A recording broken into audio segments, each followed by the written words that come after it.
How to download CSGO 2 on Windows 11? First, you have to search Counter-Strike 2 and then you're going to click on this.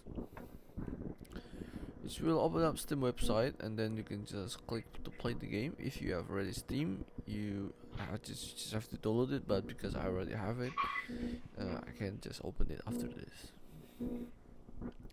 Just install Steam and wait until everything is installed. Click next. Just click next, don't stop, and then after that you can open up your Steam, log in or make an account.